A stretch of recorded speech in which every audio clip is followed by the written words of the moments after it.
이 시간 하나님의 은혜가 더 풍성하게 임하기를 예수님의 이름으로 축원해 드립니다. 요즘 제 시력이 많이 나빠졌어요. 새벽에 새벽 예배를 나오는데 하늘의 별들이, 제가 처음 여기 이사 왔을 때는 별이 굉장히 진했었어요. 근데 요즘은 별들이 그렇게 많이 보이지 않고 흐릿하게 보이는데, 그래서 제가 발을 뛰면서 최근에 별이 많이 보이지 않는다 했더니 우리 김선혜 사모는 예나 지금이나 똑같아요, 그렇게 말을 합니다. 저보다 눈이 더 좋은 것 같아요. 근데 별은 참 신기합니다. 언제나 그 자리에 있습니다. 그리고 밤하늘을 밝히고 방향을 가르쳐 줍니다. 밤하늘의 별을 보고 창조주 하나님의 창조 솜씨를 느끼게 됩니다. 하늘에 아무것도 없으면 얼마나 심심하겠어요. 별을 보면서 상상의 나래를 펼치기도 하고 하나님의 창조 솜씨를 느끼기도 합니다. 그리고는 찬송이 저절로 나옵니다. 주 하나님 지으신 모든 세계 내 마음속에 그리워볼 때 하늘의 별 울려 퍼지는 내성 주님의 권능 우주에 찾네. 주님의 높고 위대하심을 내 영혼이 찬양하네. 주님의 높고 위대하심을 내 영혼이 찬양하네. 할렐루야. 더 높이 잡았으면 큰일 날 뻔했어요. 하여튼지간에 그렇게 하나님이 지으신 세계를 바라보면서 또 이제 요즘 은행잎이 막 노랗게 해서 파락파락 떨어지는데 그걸 보면서 참 얼마나 감사한지. 그런데 하나님이 창조하신 창조물 가운데 가장 영광스러운 존재가 바로 사람입니다. 하나님은 사람을 창조하실 때 그냥 로봇처럼 창조하지 않으셨어요. 사람 속에 지정의가 있어서 자신이 선택하며 살도록 하셨습니다. 그리고 하나님이 사람을 창조하셨을 때 너무너무 기뻐하셨어요. 여러분, 지금 하나님이 여러분을 바라보시면서 너무너무 기뻐하시는 것을 느끼게 되기를 예수님의 이름으로 축원해 드립니다. 하나님이 온 우주 만물을 창조하십니다. 빛을 만드시고 어둠을 만드시고 우주를 만드시고 지구를 만드시고 식물을 만드시고 동물을 만드시고 땅에 기는 것들 또 나는 것들 다 만드실 때 하나님께서 그냥 말씀으로 다 만드셨지만 유독 사람을 창조하실 때는 삼위 하나님께서 서로 의논하셨어요. 뭐라고 의논하셨느냐? 우리의 형상을 따라 우리의 모양대로 우리의 사람을 만들고 그들로 바다의 물고기와 하늘의 새와 가축과 온 땅과 땅에 기는 모든 것을 다스리게 하자 하시고, 그리고는 하나님의 형상대로 우리를 만드신 거예요. 그리고 사람에게 복을 주십니다. 생육하고 번성하여 땅에 충만하라. 땅을 정복하라. 바다의 고기와 하늘의 새와 땅에 움직이는 모든 생물을 다스리라. 그리고는 인간 창조하신 것을 너무너무 기뻐하셔서 성경에는 심히 기뻐하셨다. 심히 기뻐하셨다. 매우 기뻐하셨다는 거예요. 여러분, 어머니가 아이 임신을 했을 때 매우 근심하고 걱정합니다. 어쩌다가 커피 한 잔 잘못 마시고 좀 책기가 있어도 내 애한테 무슨 일이 있을까? 이렇게 근심하고 걱정하는 게 어머니들입니다. 그런데 그 아이가 태어나면 그 태어난 아이 때문에 어머니가 그렇게 기뻐하고 즐거워한다는 거예요. 아들, 딸 구분 없이 애가 정상적으로, 그래서 태어나면 여보 손가락 10개 있나 발가락 10개 있나 보세요. 그 10가락 10개 다 있다. 손 10가락 10개 다 있고 손가락 10개 다 있고 발 10가락 다 있으면 다 기뻐한다. 오늘 제가 새벽 예배 갔다 와서 유튜브를 보는데 와, 어떤 농부집에 소가 새끼를 낳는데 4마리를 낳았어요. 그 PD를 불러서 SBS 그 PD를 불러서 그 사진을 찍는데 송아지 한 마리가 젖을 먹고 있는데 이게 신기합니다. 그러니까 이까짓 게 뭐가 신기합니까? 이렇게 조금만 기다려 보세요. 송아지 한 마리가 뚫레뚫레 또 한 마리 나와요. 2마리 뭐 쌍둥이 날 수 있잖아요. 그게 아니라고 좀 기다려보라고. 또 한 마리가 쫄려 나와요. 3마리 나왔습니다. 그러니까 PD가 물었습니다. 한 마리 더 있나요? 예, 4마리입니다. 예. 와. 송아지 한 마리 한 240만 원 치면 이 사람은 1000만 원 버는 거예요. 응? 야, 참. 송아지가 태어나서 기쁜데 농부는 송아지가 건강하게 태어난 것 그 하나만으로도 기뻐하는데 엄마는 애가 아들이든 딸이든지 자기 몸에서 정상적으로 태어난 것 그 하나만으로도 기뻐하는데 하나님은 심히 기뻐하셨다. 온 우주에 그 기쁨이 충만하도록 기뻐하셨다. 여러분, 오늘 여러분이 하나님의 자녀인 것 그리고 하나님의 성소에 나와서 예배하는 것 그것을 온 우주에 하나님의 즐거움과 기쁨이 꽉 차도록 기뻐하시고 계시다는 사실입니다. 그런 인간이 사단의 꿰매에 넘어들어가서 그만 선악과를 따먹고 하나님의 얼굴을 피하는 그런 존재가 됐습니다. 인간은 스스로 선악과를 따먹음으로 지옥문을 여는 어리석은 인생이 됐습니다. 그래서 그 불쌍한 인생을 구해주시기 위해서 친히 찾아오셔서 어린 양을 잡아서 피 묻은 어린 양의 옷을 아담과 하와에게 덮어주시고 구원의 길을 열어주신 분이십니다. 우리 예수님은 성부 하나님, 성령 하나님, 성자 하나님 이 세 하나님이 한 분 하나님이신데 제2위격을 가지신 분이십니다. 근데 그 예수님께서 이 땅에 에덴 동산의 아담과 하와의 수치와 허물을 덮기 위해서 어린 양을 잡아서 그 수치와 허물을 덮듯이 여러분과 저의 수치와 허물을 덮기 위해서 어린 양 대신 예수님이 어린 양으로 이 땅에 오셨다는 거예요. 요한복음 1장 14절에 이렇게 말씀하십니다. 말씀이 육신이 되어 우리 가운데 거하심에 우리가 그의 영광을 보니 아버지의 독생자의 영광이요 은혜와 진리가 충만하더라. 에덴 동산에 하나님 아버지께서 말씀하십니다. 빛이 있으라. 그 빛이 있으라는 그 말씀이 바로 예수님이에요. 그 예수님이 말씀이신 예수님이 육신을 입고 이 땅에 오셨습니다. 지옥문을 열고 있는 그 불쌍한 인생들을 구원해 주시기 위해서 이 땅에 오셨어요. 인간들이 지옥문을 열고 다니면서 그 지옥문을 힘차게 열고 지옥문에 마치 공수부대원들이 높은 비행기에서 점프하듯 막 뛰어내립니다.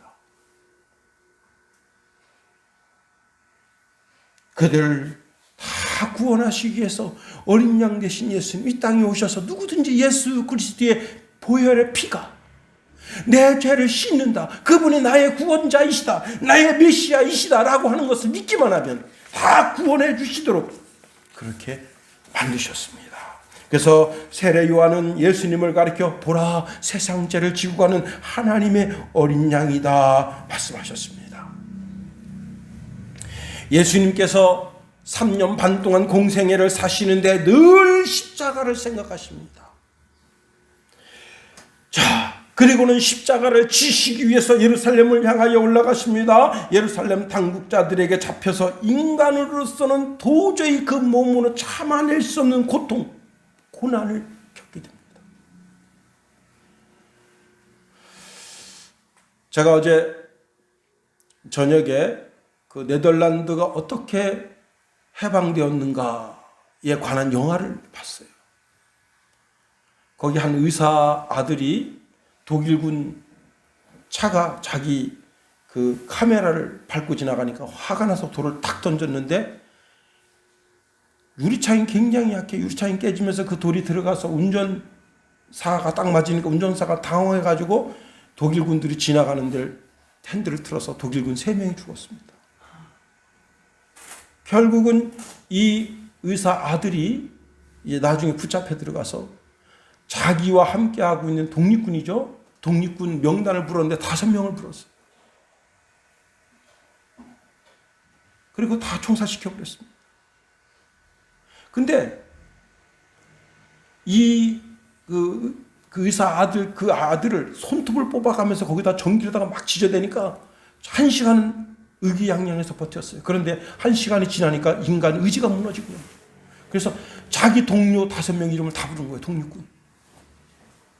나이 17살인데. 그렇게 사라졌어요. 이 지금 로마 병정, 유대 병정들이 예수님 속에 있는 의지가 무너지도록 그렇게 고문을 가는 겁니다. 인간 의지가 무너지도록, 자살하도록. 예수님 자살해서 지옥 가도록 그렇게 인간의 그 속에 있는 의지가 무너지도록 그렇게 고문하는 거예요. 그래서 여러분 십자가를 가심연료관을 씌울 때 가심연료관을 어떻게 만들었는가 하면 로마 병정이 쓰는 그 투구 있어요. 투구 안에다가 그걸 만든 거예요. 가시관을 조그맣게 만든 거예요. 그리고 그 투구채로 예수님 머리에다 강제로 뒤집어 씌운 거예요. 그래서 여기 여러분 예수님의 머리 이 두상에 있는 모든 두피가 다 갈기갈기 찢긴 거예요. 여러분 그 고통, 뭔 일 하다가 여러분 손끝에 가시 하나 조금 들어가 보세요. 얼마나 아픕니까? 얼마나 고통스러워요. 그것 때문에 호호호호 울고 불고 그러는데, 예? 어제 우리 김성훈이 귀에 귀지 조금 들어갔다고 막 난리 났습니다. 그래가지고 막 약을 바르죠. 그래서 제가 또 의무병 출신 아닙니까? 그래가지고 또 확 처치를 해줬는데 어쩌는지 모르겠어요. 예수님 인간으로서 받을 수 있는 모든 고통과 고난을 그 몸으로 다 받아내고 마침내 십자가에서 모든 물과 피를 쏟은 거예요. 아, 저 예수가 메시아이시구나. 그것을 믿은 한 강도는 오늘날 내가 나와 함께 낙원에 있으리라고 하는 천국에 들어간 거예요. 예수 그리스도 2000년 전 골고다 언덕에서 모든 물과 피를 나를 위해서 쏟았다라고 하는 사실을 믿고 그분이 나의 메시아라는 사실을 믿는 사람은 어떻게 된다고요? 다 영생에 이르게 된다는 거예요. 오늘 보면 11절에 보니까 또 증거는 이것이니 하나님이 우리에게 생명을 주신 것과 이 생명이 그의 아들 안에 있는 그것이니라 말씀했습니다. 제가 여러분에게 묻습니다. 예수님을 그리스도로 믿으시면 아멘 하시기 바랍니다. 예. 예수 그리스도를 구주로 믿는 모든 심령들에게 하나님께서 이 영생의 생명을 주시는 거예요. 최근에 이제 제 주위에 공무원 시험 보는 분들이 참 많습니다. 그분들의 그 실력이 무엇으로 평가되느냐? 공무원 시험에 합격되는 것으로 평가되는 거예요. 여러분 축구 선수는 무엇으로 그 사람의 실력이 평가되느냐? 골로서 평가되는 거예요. 최근에 여러분 우리는 다 춘천의 아들 손흥민을 다 응원합니다. 손흥민이 어디서 뛰든지 다 응원합니다. 최근에 축구가 있었는데 아랍 에미레이트하고 축구를 했을 때 손흥민이 한 골도 못 넣었어요. 에이 참 이름값 못하는구만. 황의조는 그냥 탁 하나 넣었어요. 야 역시 황의조다. 여러분 축구 선수는 골로서 자기 존재감을 드러내는 거예요. 여러분 대한민국 국민의 존재감은 무엇으로 드러냅니까? 여권으로 드러냅니다. 어디 딱 가보세요. 중국에 가보세요. 일본에 가보세요. 동남아시아 가보세요. 한국 여권 딱 들면 어깨에 힘이 쫙 들어가고 또 젊잖아요. 한국 사람들은. 일본 사람들은 약간 까박까박한데 한국 사람들은 그렇지 않습니다. 어디 가든지 한국 사람 다 대접받아요. 왜? 돈을 잘 쓰거든. 일본 사람들은 돈 안 써요. 아주 깍쟁이야. 한국 사람들은 돈 잘 씁니다. 먹을 때 아주 걸팡지게 먹어요. 그냥. 그러니까 야 역시 한국 사람 돈 잘 쓴다. 자, 그러면 우리가 하나님의 자녀가 되는 증거가 무엇이냐? 하나님의 자녀의 존재감이 무엇이냐? 예수가 믿어지면 그게 하나님의 자녀의 존재감이 드러나는 겁니다. 그렇습니다. 성경의 모든 말씀이 믿어지고 특별히 예수님께서 나를 위해서 십자가에 달려 돌아가셨다라고 하는 사실이 믿어지면 그것이 성도의 존재감이에요. 오늘 9절 말씀해 보니까 만일 우리가 사람의 증언을 받을진대 하나님의 증거는 더욱 크도다. 하나님의 증거는 이것이니 그의 아들에 대하여 증언하신 것이니라 그랬습니다. 사람들이 증언해도 증거를 제시해도 그걸 믿는다는 거예요. 하물며 하나님께서 우리에게 제시하는 증거이겠는가 하는 겁니다.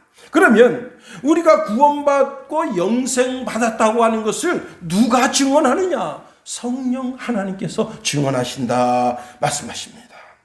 우리가 하나님의 자녀이고 영생을 얻었다는 증거가 무엇이냐? 여러분 6절에서 8절 말씀 다시 한번 읽어봅니다. 6절에서 8절 시작. 이는 물과 피로 임하신 이시니 곧 예수 그리스도시라. 물로만 아니요 물과 피로 임하셨고 증언하는 이는 성령이시니 성령은 진리니라. 증언하는 이가 셋이니 성령과 물과 피라. 또한 이 셋은 합하여 하나이니라.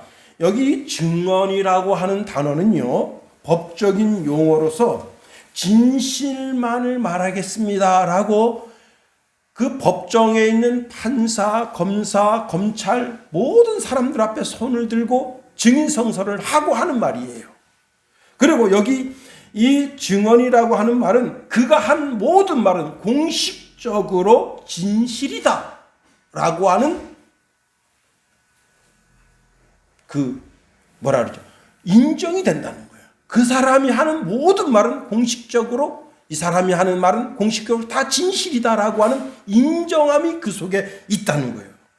사람의 증언도 그러할진데 성령 하나님께서 마치 하나님 아버지 앞에 선서하듯이 내가 지금 선서합니다. 오직 진실만을 말할 것을 선서합니다. 성령 하나님께서 그렇게 말씀하시는 것처럼 하나님 아버지 앞에서 말씀하신다는 거예요. 뭘 말씀하시느냐? 얘는 하나님의 아들입니다. 로마서 8장 16절에 보니까 성령이 친히 우리의 영과 더불어 우리가 하나님의 자녀인 것을 증언하시나니 하나님 아버지 앞에서 얘는 하나님의 아들입니다. 얘는 하나님의 딸입니다 라고 성령께서 친히 증거하신다는 거예요. 고린도후서 1장 22절에 보니까 그가 또한 우리에게 인치시고 보증으로 우리 마음에 성령을 주셨느니라. 우리 마음에 계신 성령, 여러분 속에 있는 영이 있죠. 영. 여러분 속에 있는 영과 성령의 영이 합쳐져요. 그게 영의 신비한 연합이라 이게. 여러분 가끔 저는 이제 커피를 타 먹는데 우리가 이제 믹스 커피를 먹잖아요. 믹스 커피를 탁 넣고 그다음에 물을 탁 붓고 이 믹서기로 싹 한번 돌립니다. 그러면 어떤 게 커피고 어떤 게 물인지 물론 이제 과학적으로 분리해낼 수 있어요. 그러나 그 커피가 탁 믹서됐을 때 어떤 게 커피고 어떤 게 물인지 즉각적으로 구분하기가 어렵다는 거예요. 그런데 하나님의 영과 내 영이 신비적인 연합을 하는 거예요. 그래서 내 속에 들어오셔서 내 영이 성령의 영과 다 있어요. 하나님의 성령은 한 분이신데 한 분의 영이 전 세계에 있는 모든 그리스도인들의 영과 다 있어요. 여러분 이런 영적인 교제, 이런 하나님의 영적인 교제가 여러분 심령 속에 있게 되기를 예수님의 이름으로 축원해 드립니다. 그렇습니다. 옛날에 요즘은 뭐 그런 경우가 없습니다만 옛날에 왕들이 또는 이제 고관들이 편지를 보낼 때 거기에 인장을 찍어요. 어떻게 찍는가 하면 촛농을 녹여가지고 그 촛농을 거기다 딱 붙이고 거기다 도장을 찍습니다. 그 깨지면 안 돼요. 촛농이. 예, 그 깨지면 뭐예요? 이건 열어봤다는 뜻이에요. 다시 말하면 인이 찍혔다고 하는 것은 공적인 효력을 보장해 준다는 거예요. 여러분 심령 속에 성령의 인이 다 찍혀 있다는 거예요. 하나님의 영이 다 찍혀 있다는 거예요. 영의 인증이 다 찍혀 있다는 거예요. 이것은 하나님의 것이라고 하는 인증이 있다는 거예요. 여러분, 제가 그 성지순례 갔을 때, 그때 그 목자가 한 300마리 정도 되는 양을 둘이서 끌고 갑니다. 근데 아주 고대에는요, 양을 어떻게 했느냐, 전부 자기 집안의 인장을 엉덩이에다 찍은 거예요. 그래서 불로 절대 지워지지 않습니다. 그 양이 죽어서 그 가죽이 벗겨지지 않는 한 그것은 지워지지 않아요. 그와 같은 거예요. 그렇게 하나님의 영이 내 속에서 나를 딱 인치고, 얘는 하나님의 것이라고 하는 하나님의 인침이 있다는 겁니다. 그렇습니다. 두 번째로, 우리가 하나님의 자녀인 것을 증언하는 두 번째 증언이 뭐냐면 물입니다. 자, 이 물이 무엇일까 하는 겁니다. 물은 예수님께서 십자가에서 흘리셨을 때, 십자가에 달리셨을 때 흘린 물과 피겠는가? 아니면 세례 요한이 광야에서 준 세례이겠는가? 그런데 사도 베드로가 이 물이 무엇인지에 대해서 설명을 해주고 있습니다. 베드로전서 3장 21절에 보면요, 물은 예수 그리스도께서 부활하심으로 말미암아 이제 너희를 구원하는 표니 곧 세례라. 이 물은 세례를 의미한다. 세례. 예.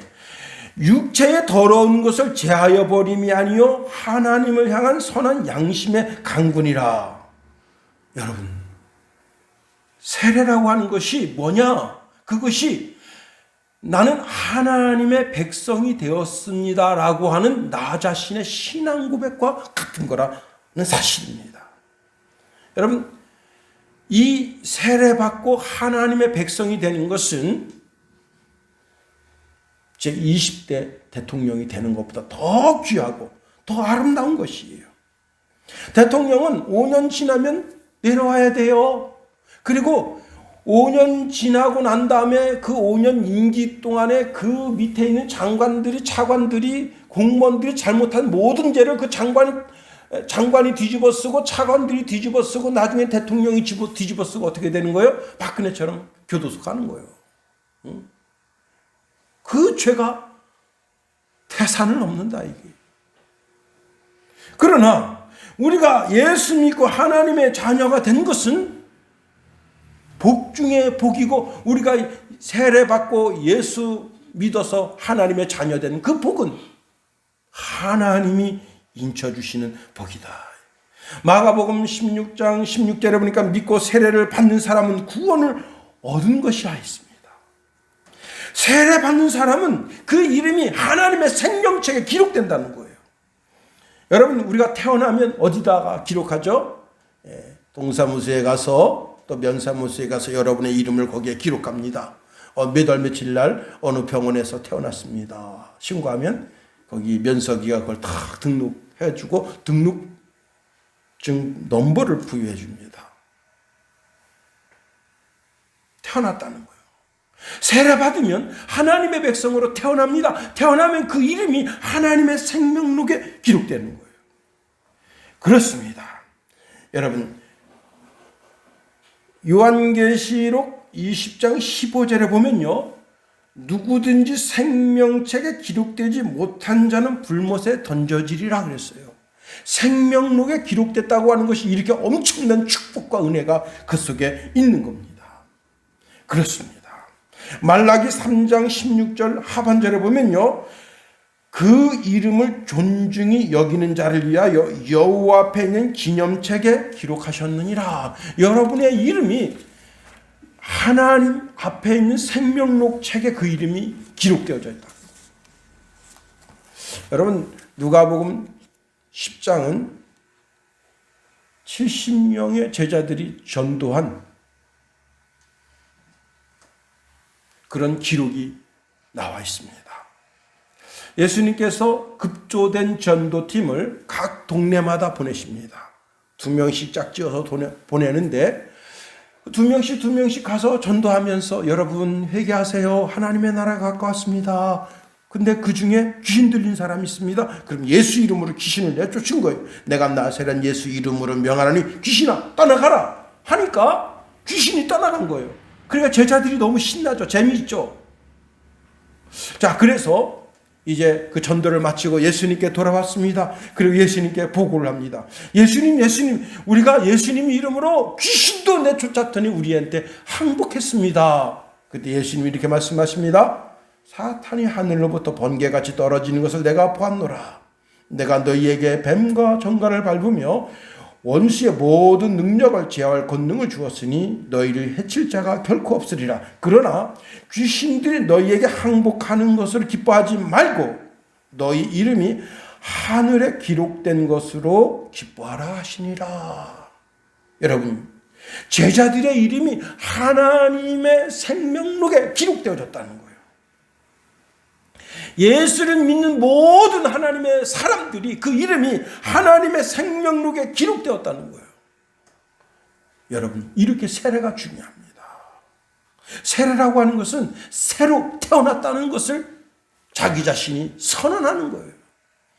사도행전 8장에 가면 에티오피아 국고를 맡은 간다게의 내시가 이제 마차를 타고 자기 본국으로 돌아갑니다. 그런데 우연히 거기서 이사야서 53장을 읽어요.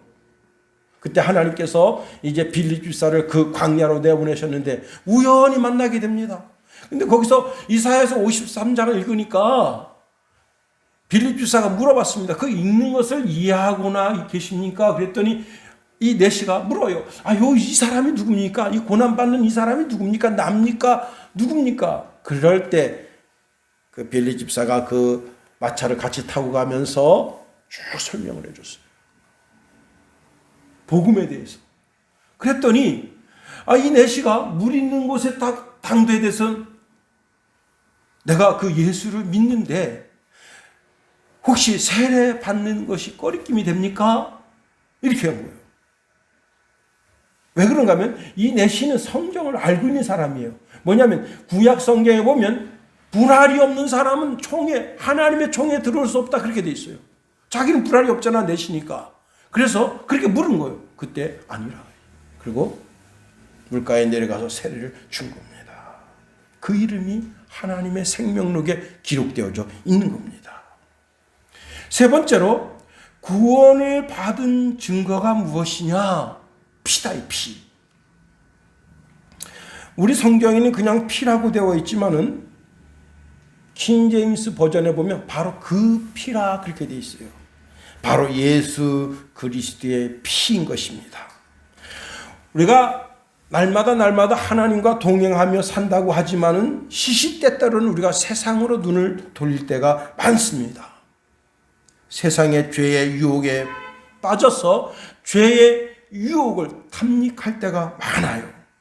목사라도 장로라도 한순간에 죄에 빠질 수 있다는 사실입니다. 그럴 때 우리가 예수 그리스도의 보좌 앞에 나와서 나의 죄를 고백함으로 죄 씻음을 받고 다시 거룩하게 된다고 하는 겁니다. 요즘 이제 날씨가 갑자기 차가워지면서 새벽에 안개가 춘천시 전역에 꽉 껴 있어요. 차들이 설설설설 기어서 갑니다. 너무 안개가 많이 껴 있으니까. 앞뒤가 분간이 되지 않아요. 그런데 우리의 삶에 우리의 죄악이 앞뒤가 분간이 되지 않도록 꽉 껴 있다는 거예요. 좌우 상하가 분간이 될 수 없을 정도로 그렇게 죄악이 꽉 껴 있다는 거예요. 우리의 행동 하나하나가 다 죄악이고 내가 생각하는 것이 모두 다 죄악이다. 그런데 해가 중천에 딱 오르게 되면 그 안개가 한순간에 싹 사라지게 됩니다. 그런 것처럼 하나님께서 하나님 앞에 나와 내 죄를 고백하는 모든 심령들에게 그 죄악을 다 한순간에 없이 해주신다.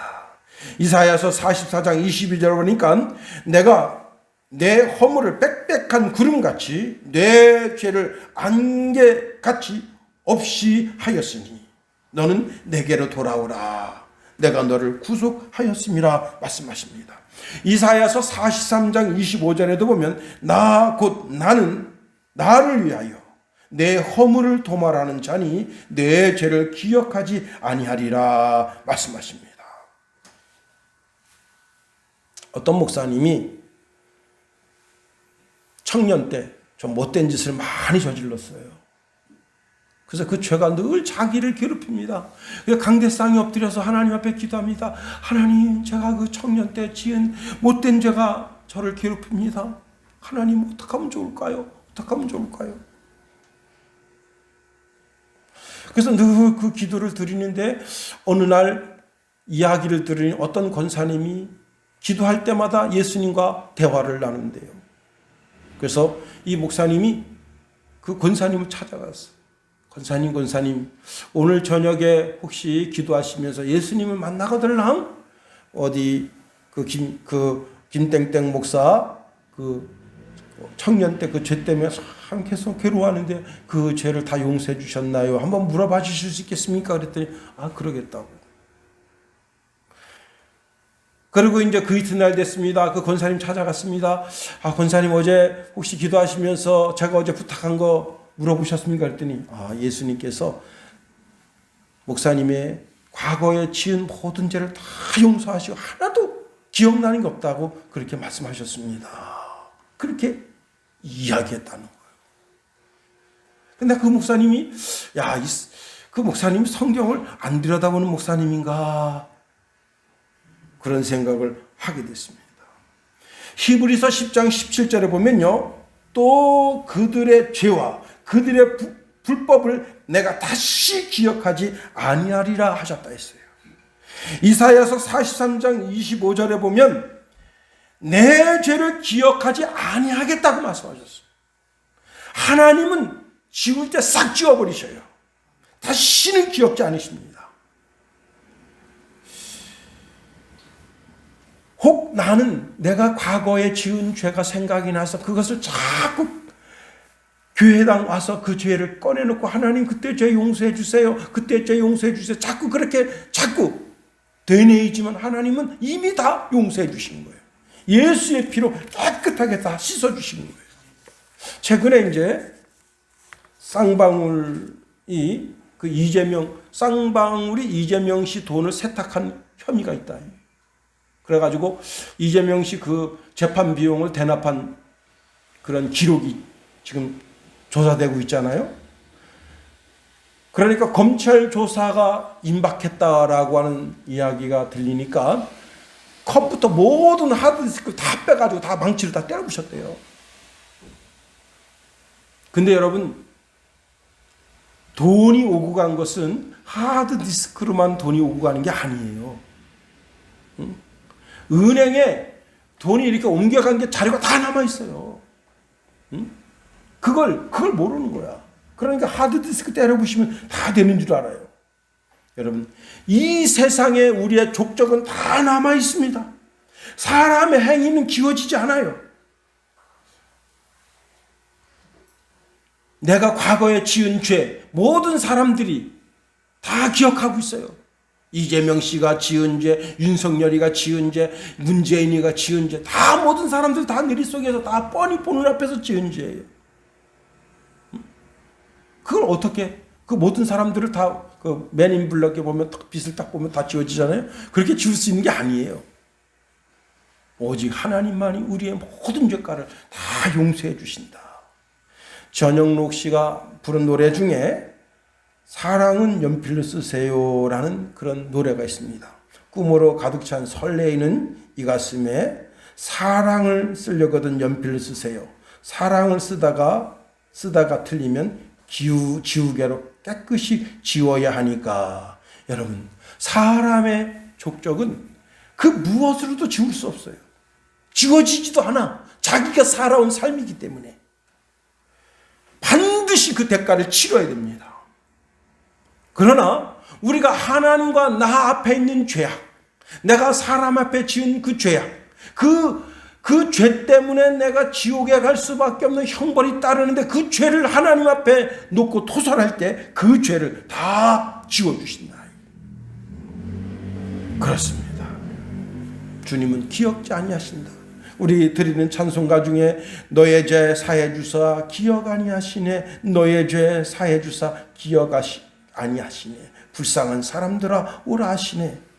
너의 죄 사해 주사, 너의 죄 사해 주사 기억 아니하시네, 기억 아니하시네. 그렇습니다. 자, 말씀 한번 정리해 봅니다. 우리가 하나님의 자녀된 증거를 성령께서 하나님 앞에 저는 하나님의 자녀입니다 라고 하는 증언으로 우리를 하나님의 자녀인 것을 나타내 주신다. 또 우리가 예수 그리스도를 구주로 믿음으로 말미암아 세례받은 그것이 구원받은 증거다. 세 번째, 예수 피로 우리가 죄 씻음을 받는 그 자체가 바로 구원받은 증거다 하는 겁니다. 그렇습니다. 이렇게 구원받은 주의 백성들이 주의 전에 나와서 찬송하고 기도하고 하나님께 영광 올려드릴 때 하나님을 그것을 기뻐하시며 말씀을 들으며 찬송하며 기도할 때, 그럴 때 우리를 더 거룩하고 영광스러운 주의 백성으로 만드시는 거예요. 디모데전서 4장 5절에 보니까 하나님의 말씀과 기도로 거룩하여 짐이라 말씀했습니다. 우리가 교회에 와서 말씀을 들으면 점점점 거룩해지고 점점점 의로워지고 성령께서는 내 속에서 내가 하나님의 자녀인 것을 드러내 주시고, 또 우리가 주의 전에 나와서 내 죄를 아파하며 토설할 때 하나님께서 그 죄를 다시 지워주시고 거룩한 백성, 성결한 백성으로 하나님 앞에 살게 하시는 겁니다. 많은 사람들이 세상 속에 무슨 즐거움과 기쁨이 있는 줄 알고 세상 속에서 그 즐거움과 기쁨을 찾으려고 합니다. 여러분, 한 젊은이가 고속도로에서 260km로, 그것도 아주 유명한 상표가 붙어있는 차입니다. 고속도로에서 260km로 달리다가 사고를 냈습니다. 고속도로에서 260km로 달리면 세상에 삶에 만족이 있고 기쁨이 있는 줄 알았어요. 대형 사고를 냈습니다. 여러분, 아무리 고속 질주를 해도 거기에 만족과 기쁨이 없다는 사실을 알아야 됩니다. 결국은 40대 가장을 죽음으로 내모는 거예요. 차는 완파되고. 여러분, 어떤 사람이 인생이 너무 허무해서 마리화나를 피웠습니다. 그때 당시에는 마리화나를 피워도 인생을 국가에서 망가뜨릴 수가 있었어요. 그 마리화나 피면 거기에 기쁨이 있고 즐거움이 있고 쾌락이 있는 줄 알았는데 그것 때문에 4명의 젊은이가 인생이 망가졌어요. 다 교도소 가고, 한마디로 말해서 인생이 폭파당하는 거예요.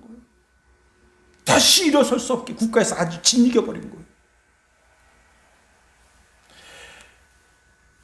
내가 저 여자 정말 브루셀주, 우리나라에 뭐 이쁜 여자 누구라 할 수 있을까? 그냥 정말 절생미인이고 왕기비 같고 클레오파트라 같아서 결혼했는데, 연애 3년에 결혼했는데 결혼하고 3개월 되어서 싸우는데 30년 동안 싸우고 있다.